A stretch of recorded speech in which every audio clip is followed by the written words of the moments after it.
Olá pessoal, estamos começando mais uma aula do nosso curso Hebraico para Todos. E nessa aula nós vamos ver a respeito dos acentos no texto hebraico. Os maçoretas inseriram os acentos no texto hebraico para preservar a leitura adequada e a interpretação das escrituras, enquanto que as vogais preservam a pronúncia tradicional.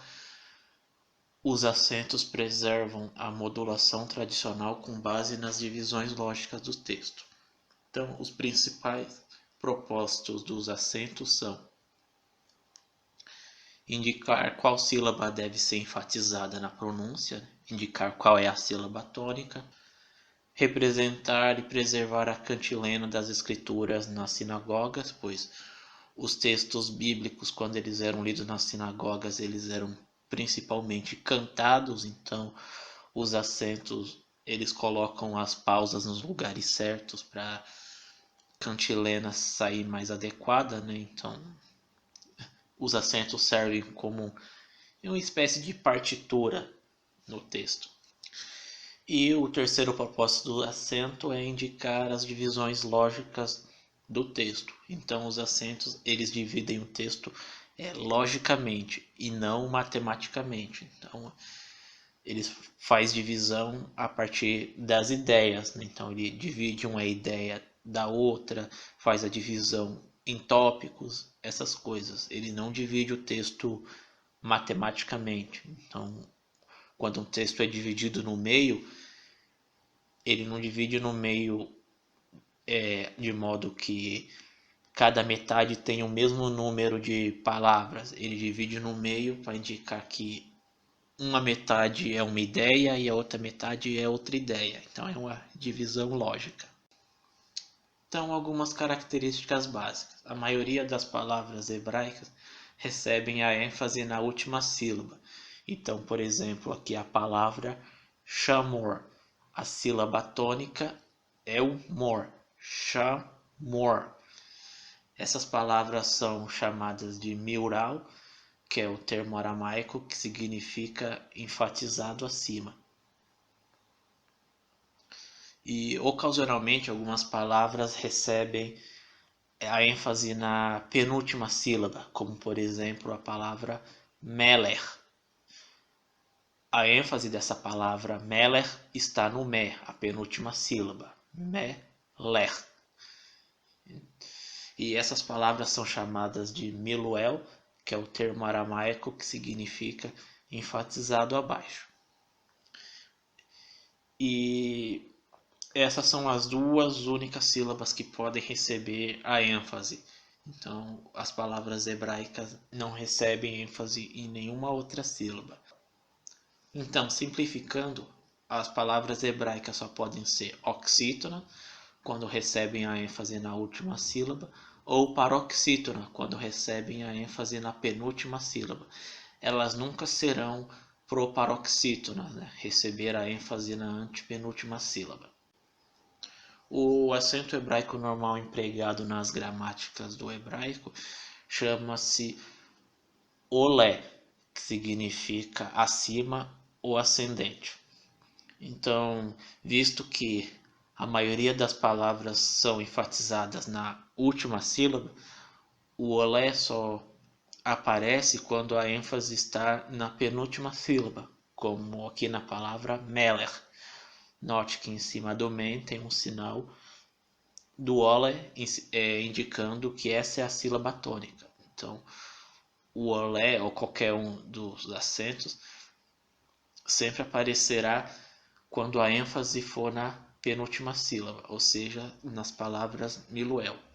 Quando a ênfase for na última sílaba, não terá acento nenhum. Aquela sílaba já é tônica por natureza. Então, aqui há algumas nomenclaturas para a gente tomar conhecimento. As sílabas no hebraico são classificadas como tônica, que é a sílaba que recebe a ênfase, pretônica, que é a sílaba imediatamente antes da sílaba tônica, e a propretônica, que é a sílaba imediatamente antes da sílaba pretônica. esses nomes vão se tornar assim mais significativos quando formos ver a respeito do número dos substantivos. Mas por hora saiba que esses os nomes que a sílaba recebe. Então tem a sílaba tônica, a sílaba que tem a ênfase, a pretônica, a sílaba antes da sílaba tônica, e a propretônica, a sílaba antes da sílaba pretônica.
Então vemos aqui um exemplo com a palavra Israel, que significa Israel.